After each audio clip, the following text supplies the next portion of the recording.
Bonjour et bienvenue dans cette vidéo de présentation sur le thème aujourd'hui des fractions. Donc nous allons dans un premier temps tout simplement donner les définitions de trois termes. Qu'est-ce qu'une fraction? Qu'est-ce qu'un numérateur? Qu'est-ce qu'un dénominateur? Donc la notion de départ, c'est l'unité. Une unité, ça représente une quantité. Par exemple ici, ce disque rouge peut représenter une pizza, une valeur quelconque, le montant du loyer pour un mois. Une unité, c'est 1. Si je coupe cette unité en deux, j'obtiens ce qu'on appelle un demi. Donc là, ici, la partie qui est colorée en rouge représente une demi-unité, la moitié. Si je coupe en 3 parts égales mon unité de départ, chaque partie représentera un tiers de mon unité. Ici, la partie qui est en rouge représente un tiers de mon unité de départ. De la même façon, si je coupe en 4 parts égales, je récupère, le coloré en rouge, un quart. Si je coupe en 5 parts égales, je récupère, le coloré en rouge, un cinquième de mon unité. Ainsi de suite, si je coupe en 6 parts égales, tout simplement je vais récupérer un sixième, je vais colorier en rouge un sixième, et ainsi de suite, septième, un huitième, un neuvième, un dixième, un vingtième, un millième, voilà, la règle après reste toujours la même. Donc, pour représenter ces fractions de l'unité, je vais utiliser une notation en maths, qu'on retrouve aussi dans la vie de tous les jours. Donc, un trait de fraction.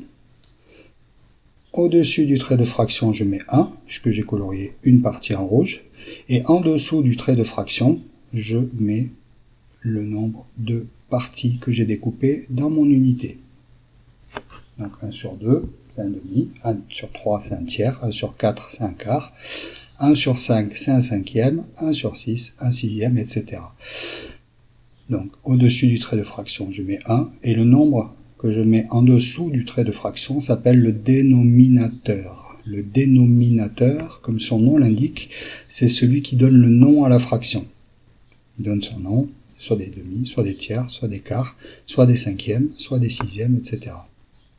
Et il représente le nombre de parts que j'ai découpées dans une unité. Donc maintenant, on va s'intéresser au nombre qui se situe au-dessus du trait de fraction, qu'on va appeler le numérateur. Donc ici, je vois que j'ai découpé mon unité en 5 parts égales, et j'en ai coloré une en rouge. Donc ici, la partie qui est colorée en rouge correspond à 1/5 de mon unité. On l'a déjà vu dans la planche précédente. Ce cinquième, donc je vais l'écrire sous forme de fraction. 1 en haut, le nombre de parts qui est coloré en rouge. 5 en bas, le dénominateur, le nombre de parts que j'ai découpé dans l'unité. Et ainsi de suite, c'est assez logique. Si je colore deux portions, ça va représenter une fraction de 2/5 de mon unité. Voilà.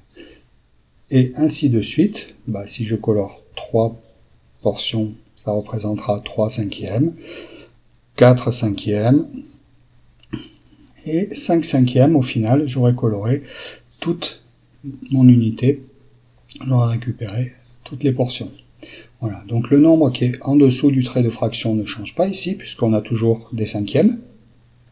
Par contre, c'est le numérateur qui va changer à chaque fois, et qui va indiquer combien de portions j'ai choisi.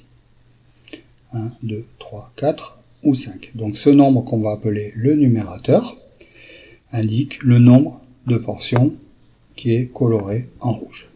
Le nombre de portions que je sélectionne.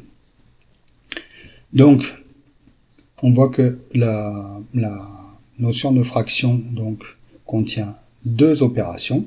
Dans un premier temps, je vais découper une unité en parts égales et ça va me donner le dénominateur.